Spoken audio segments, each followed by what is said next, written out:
বন্ধুরা, আমাদের চ্যানেলে আপনাদেরকে স্বাগত জানাই। যারা চ্যানেলটিকে প্রথমবার দেখছেন তারা অবশ্যই চ্যানেলটি সাবস্ক্রাইব করে নেবেন এবং বেল আইকনটি দাবিয়ে দেবেন, যাতে চ্যানেলে দেওয়া সকল ভিডিওর প্রথম নোটিফিকেশান আপনাদের কাছে পৌঁছে যায়।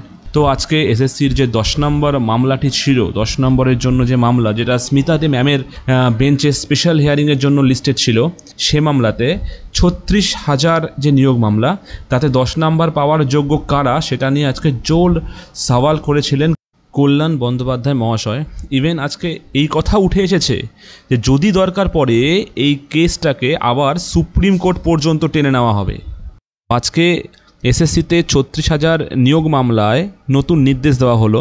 অভিজ্ঞতার 10 নম্বর পাওয়ার জন্য কারা যোগ্য, সেটা মানে কোন কোন পার্শ্ব শিক্ষক বা কোন চুক্তিভিত্তি শিক্ষক বা কোন অস্থায়ী শিক্ষক কারা পাবেন, সেটার একটি লিস্ট তৈরি করে টোটাল যে প্রকৃত শূন্যপদ আছে তার নিরিখে, ঠিক আছে, তার নিরিখে এই যে লিস্টটা সেটা হলফনামার আকারে জমা করতে বলল আজকে হাইকোর্ট, কলকাতা হাইকোর্ট।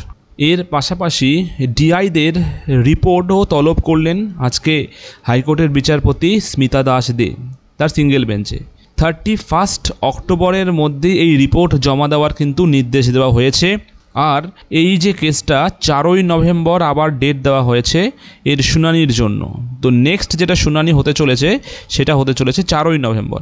আজকে এইটুকুই আপডেট। আর এর সম্বন্ধে ডিটেলস জানা যাবে আর একটু, যেটা হচ্ছে অর্ডার কপি আসলে। সো আমরা ওয়েট করছি অর্ডার কপি এলে এটা সম্বন্ধে আরও ডিটেলস আমরা বলতে পারবো। আজকে খবরটি এই পর্যন্তই। ধন্যবাদ।